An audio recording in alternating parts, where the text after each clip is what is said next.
This is United Network News with Sunny Galt, Calen Gipp, Kimberly Gogan, and our field messengers from around the world. Here's today's real news. It's Wednesday, August 27th, 2025, and here are today's stories. Think Australia's the land of opportunity? For many young workers, it's turning into a nightmare of low wages, unsafe jobs, and bosses who exploit their inexperience. In Ghana, one road is so deteriorated, it's cutting communities off from trade and basic travel. Locals say fixing it could transform daily life and the economy. Could a tough little shrub be the future of clean energy? Jatropha grows where almost nothing else will, and now it's being tapped for powerful biodiesel potential. In Cairo, trash piles high in the streets and on rooftops. But here, it's not a crisis. Residents have built a thriving economy and recycling system from the garbage others throw away. China's rapid growth has lifted millions out of poverty, but not everyone is sharing in the success. Homelessness is on the rise, exposing cracks in the nation's progress. And in one of the driest corners of the world, farmers are pulling off the impossible, growing avocados in sandy desert soil. It's a surprising success that could inspire agriculture in other arid regions. Australia is often seen as a land of opportunity, but for many young workers, the reality doesn't quite live up to the promise. Stories of exploitation are all too common, especially in industries like hospitality, retail, and agriculture. From underpaying wages to unsafe working conditions, some employers take advantage of young people's lack of experience or understanding of their workplace rights. For example, a new study from Melbourne Law School found a third of young workers are exploited by their employers. Many are paid less than minimum wage, denied breaks, forced to cover work expenses like training and uniforms, given products instead of pay, and missing out on superannuation, a retirement savings system designed to help workers down the road. Young people often find themselves in these situations because they're new to the workforce, unaware of their rights, or afraid of losing their jobs if they speak up. But it's not just about pay. Exploitation goes deeper. For example, 1 in 3 workers experienced workplace sexual harassment in the last 5 years, according to the Australian Human Rights Commission, with young workers being the most affected. What's worse, most of these incidents go unreported because people fear overreacting or feel it's safer to stay silent. So I was working in a restaurant. I think it was spanned from about 18 through to 21. There was a few actually that happened to me, and that ranged from sexual harassment to both myself and other employees within the workplace, as well as didn't receive super for about 12 months. And I think this was the first time that I had really experienced, I think especially the sexual harassment side of things. It was talked about all throughout the workplace, and it wasn't uncommon for it to be jested about or, made fun of. But I know there was a few of my teammates in that work situation that were exposed to things that they shouldn't have been at, the age of 18, 19. Adding to this mess is the rising cost of living, which is putting even more pressure on young workers. While Australia's overall unemployment rate is 4.1%, the picture looks very different for young people, with unemployment jumping to 9.2%, according to official data. This puts extra stress on young workers to hang on to their jobs, even if they're being treated unfairly. All this financial strain doesn't just hurt bank accounts, it's also taking a toll on mental health. A 2024 report by the nonprofit Origin found young workers dealing with financial stress were twice as likely to face mental health challenges. It creates a vicious cycle.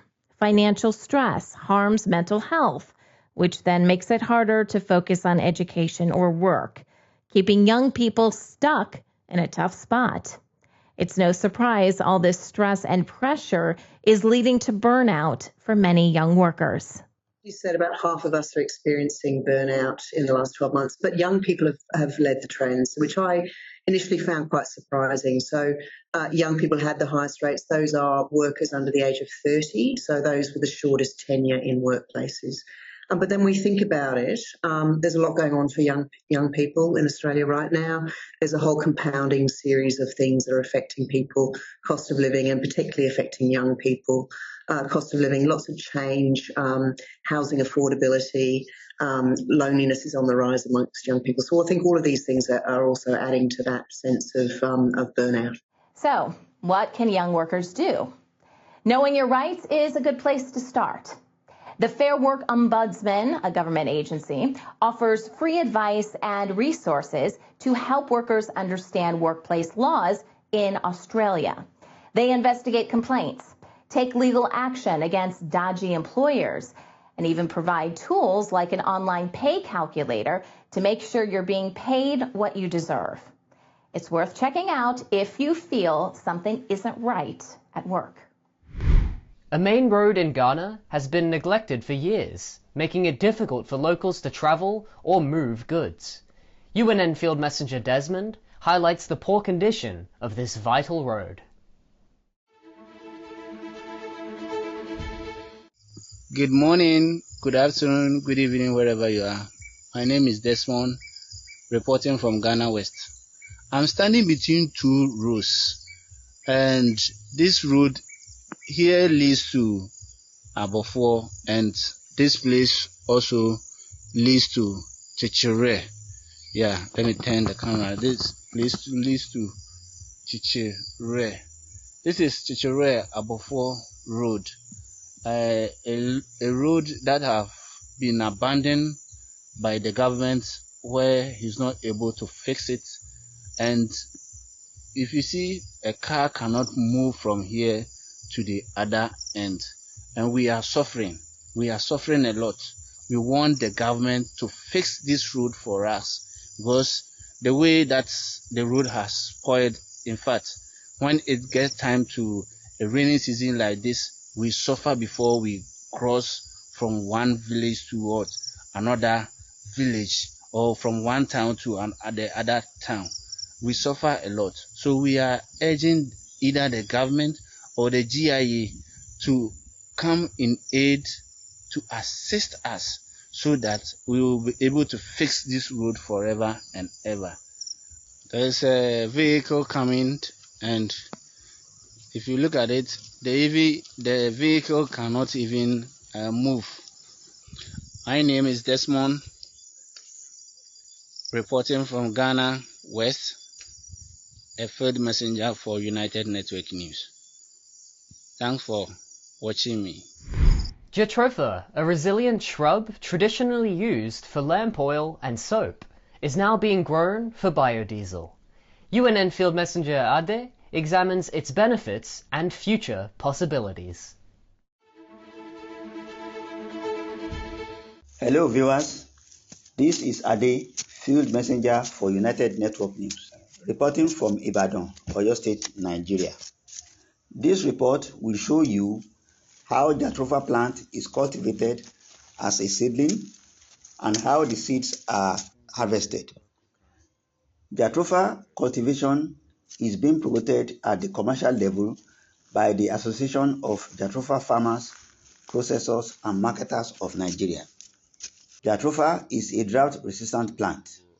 It is an efficient and economical source of biofuel, a solution to the global energy, water, and environmental challenges.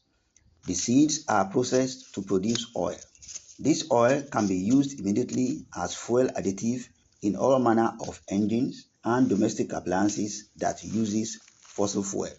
It has the advantage of reducing consumption of fossil fuel at home and in vehicles, cleaning the engine to increase engine efficiency, converting vehicle emissions from carbon monoxide to oxygen.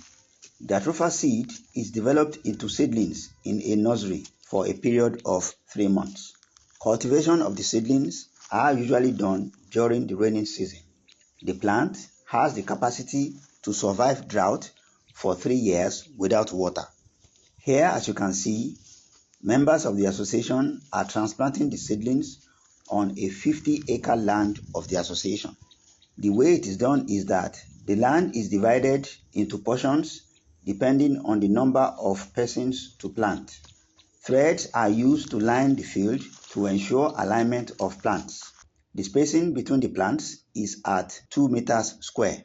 With this, an acre of land will take about 1,000 seedlings. One person can plant about 500 seedlings per day. This exercise is to run for 6 days. Jatropha seedlings will grow and start flowering after 9 months. Then, within 3 months, the tree will begin to bear seeds. Within this period, harvesting can be done. These seeds is what is used to make biofuel. As you can see, harvesting of a Jatropha tree is being demonstrated. Jatropha tree will bear fruits for 45 to 50 years. Thank you for watching. See you next time. At New Earth Innovations, we search the planet for nature's most powerful healers. This took us all the way to the coast of New Zealand. Our Omega 369 Plus is made from the Perna greenlip mussel, rich in omegas, chondroitin sulfate, and rare glycosaminoglycans. The Perna is one of nature's powerhouses. Support joint flexibility, easier breathing, better digestion, and a calmer, less inflamed body naturally. Grown in clean New Zealand waters, backed by nature, sustainably sourced, trusted by thousands. Subscribe today and start feeling the difference. Hey, I'm Kirsten from Switzerland. This is Wayne from Tucson. Hi, my name is Desmond from Ghana. I am Claudia from Dawsonville, Georgia. I'm Mikey from Pretoria, South Africa. Hi, I'm Steve McGrath, Fort McMurray, Alberta, Canada. People from all around the world are coming together. Happy day, beautiful world. We are here in a rather small urban garden, and this video is just to show you the joys that we've had in this garden with electric gardening. When news happens in their area, they show us what's really going on. We have people in the streets protesting for and against. At United Network News, our field messengers are changing the face of news. This is Field Messenger Helen reporting with nature, and I'm going to talk to you about the bees again. Take the next step in restoring our planet. Become a UNN Field Messenger today. Hi, I'm Stephanie from South Africa. If it's going to be, it's up to me. If it's going to be, it's up to me. It's up to me. It's up to me. It's up to me. It's up to me. It's up to all of us. We're UNN, and we're taking back the news. If you walk through the streets of Manshia Nasser in Cairo, Egypt, you'll see something that might surprise you. Piles of garbage spilling from doorways, stacked on rooftops and lining the streets. To the untrained eye, it's chaos. To the people who live there, it's opportunity and a model of waste management other cities around the world could learn from. Welcome to Garbage City, home to the Zebelin, Cairo's legendary community of informal recyclers. For decades, they've run what might be the most efficient recycling system in the world, quietly outpacing even the most advanced nations. Germany is considered the global recycling leader, according to the Federal Statistics Office, handling about 66% of its waste. The Zebelin, they recycle nearly 90% of what they collect. And it's not just paper and cans. Much of what they salvage is plastic, one of the most environmentally destructive materials on Earth. The United Nations Environment Program says globally, only about 9% of plastic gets recycled. The rest clogs waterways, chokes wildlife, and leaches toxins into soil and groundwater. But in Manshia Nasser, plastic gets a second life, becoming brooms, buckets, carpets, clothing, and more.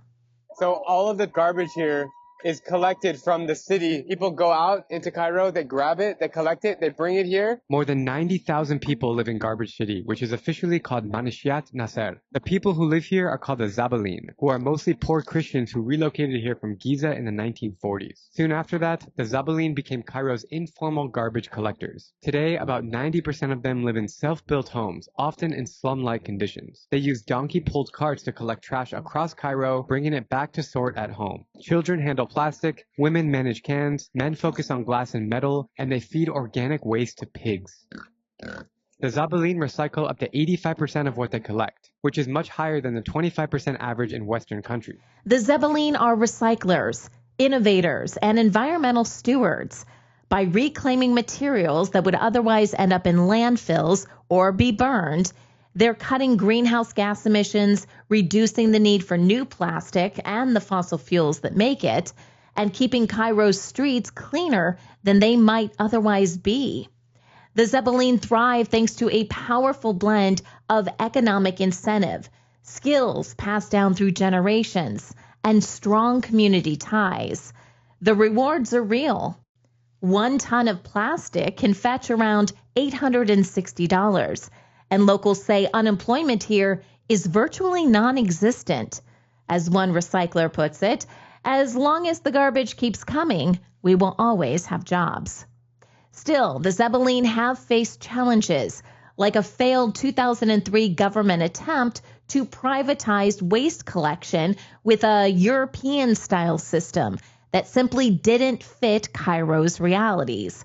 Large street containers replaced door-to-door pickups, but residents didn't use them, and garbage piled up. In the end, the city returned to relying on the Zabalin's proven methods. More recently, big brands like Nestle, Pepsi, and Heineken have worked directly with the community to recycle bottles, proving that partnerships with the Zabalin can yield real results. Together, the residents here handles 14,000 tons of trash every single day.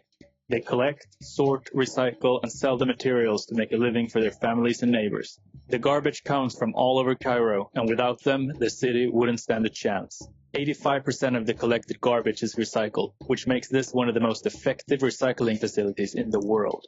Today, the community itself does everything, for recycling. Right.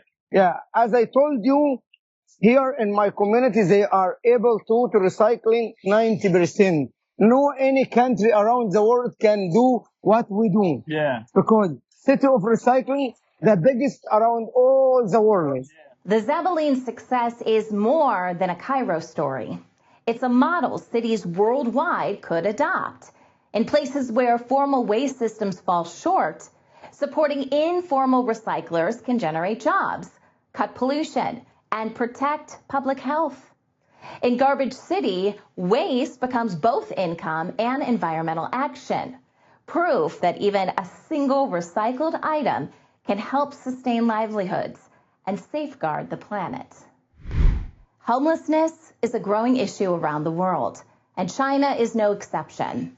Even though rapid urbanization and economic development have lifted millions out of poverty, many have been left behind, struggling to find stable housing. The progress is undeniable, but the cracks in the system are hard to ignore. When it comes to understanding the scale of homelessness in China, things get tricky. The World Population Review estimates there were just a little more than 2.5 million homeless people in 2011, but that's outdated. The real number today is likely much higher, especially if you include those living in unstable housing or at risk of becoming homeless. It's a problem that's only getting worse. So what's causing this rise in homelessness? It's a mix of economic and social challenges. The gap between rural and urban areas pushes people to cities, but skyrocketing living costs make it nearly impossible for low-income workers to afford rent.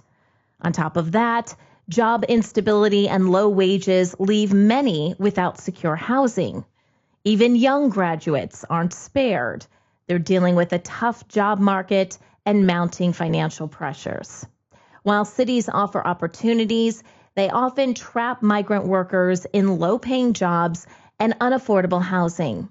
Real estate prices keep climbing, forcing many into overcrowded, unsanitary conditions, or worse, onto the streets. The former founder of Shenzhen's NPO and media editor, Aishir Chen, explained that in recent years, especially after the pandemic, foreign investments have increasingly moved to Southeast Asia.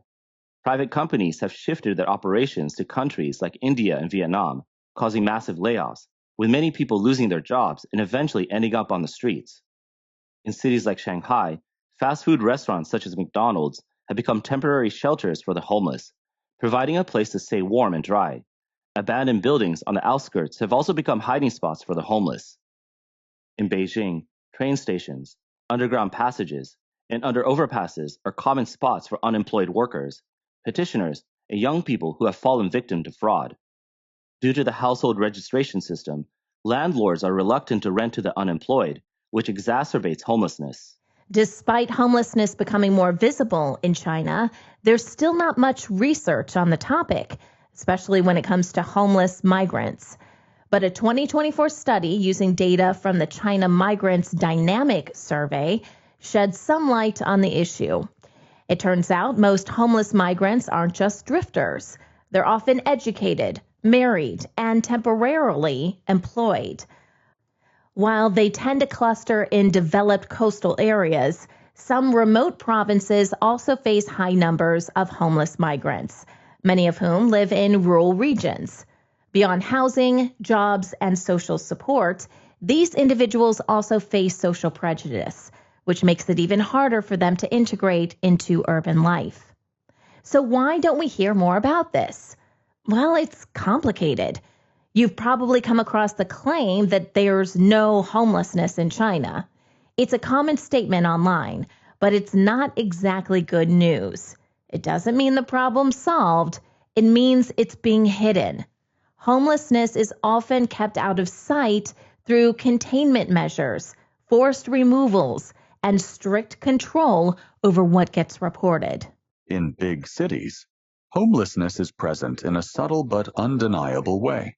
Bustling shopping malls and tourist areas are regularly cleaned up to avoid affecting their international image, especially before major events. This makes it difficult for many tourists to realize the true extent of the problem. But for locals, the makeshift figures at train stations, construction sites, or under bridges have become a familiar part of life. The question that needs to be asked now is, when a country spends billions of yuan to preserve its heritage and develop tourism, what happens to the millions of migrant workers who cannot afford stable housing in the very cities they serve? This disparity is not just an economic issue, but also reflects a cultural gap, where the responsibility of preserving history and promoting image takes precedence over the well-being of life. A clear proof lies in the numbers. An estimated 290 million migrant workers are directly involved in urban economic activity, with millions employed in tourism, services, and construction. They are the ones who build hotels, clean the streets, and serve in restaurants. But most of them do not have urban household registration, which means they do not enjoy social housing incentives or full public services. Homelessness in China is a growing issue that needs attention. It's impacting the economy, urban stability, and countless lives, especially younger generations stuck in tough situations. Many are struggling with rising rates of depression, anxiety, and even suicidal thoughts. They feel stuck, disconnected from their roots, and uncertain about their future. Without proper mental health support or resources, the sense of isolation and hopelessness only continues to grow. Progress shouldn't come at the cost of people's livelihoods. Avocados, one of the world's most nutrient-dense fruits, thrive in Forteventura's sandy soil. UNN Field Messenger Emma shares her experience of successfully growing these fruits while tackling challenges like cross-pollination. Hi, my name is Emma. I'm a field messenger for United Network News, reporting from Fuerteventura, Spain in Europe. This report is going to be about healthy avocados and the avocado tree. This story started in a funny way, like divine intervention. Many years ago, when we moved to a new house, we wanted to start building a garden with fruit trees and growing some food. However, the soil in the garden was very sandy and dry, so we decided to do some composting. I asked my husband to help, but he had never done it before. So I sneaked up on him and took a short video of him mixing all the kitchen scrap in a bucket with a cement mixer.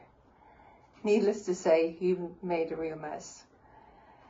So then he dug a large hole in the ground and threw everything in and just covered it up. The next year, 2 sticks started growing out of the spot, and it turned out to be 2 different avocado sprouts. One with a hard skin called Hass avocado, and one of the soft one called Fuerte avocados, side by side from the same spot. So now, many years later, they are large avocado trees, and we love them. So the spring season here, when the avocado trees are flowering, it's really windy. It's really, really windy. Because of the strong winds, the cross-pollinating is an issue. The avocado tree have both small male and female flowers that are open at different times of day. Normally the male flowers are open in the morning and the female flowers later in the day. To get the cross-pollination, the insects needs to visit both the male and the female flowers, otherwise there is no avocados. To get the insects more interested, we mix water and honey and spray all over the flowers. This means that the insects come back again and again and naturally cross-pollinate, and this really works. It's all absolutely recommended.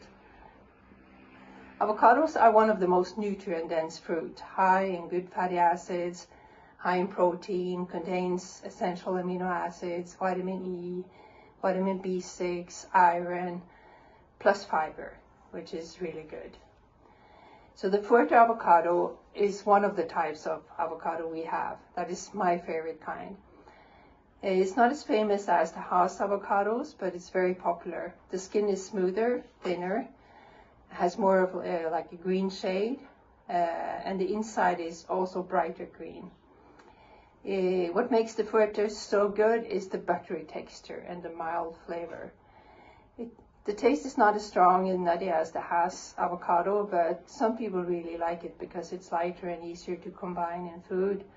Like I love making chocolate mousse with avocado and cacao powder. Super delicious. So the Fuerte avocado is recognized by its smooth skin, buttery texture, and the mild and lighter flavor. Here's the Fuerte with the soft skin, and next to it is the Hass avocado with a hard skin. So when we eat the avocados, we take the avocado pits, just put it in water, and when they crack open, they start to sprout. We put them in wet soil, and they start growing. Okay, hope you liked the report. Thank you for watching, and see you next time. Bye. Are you ready to change the world? Take the next step and join our weekly Field Messenger meetings. Learn more at unitednetwork.earth. I am United Network News, and so are you.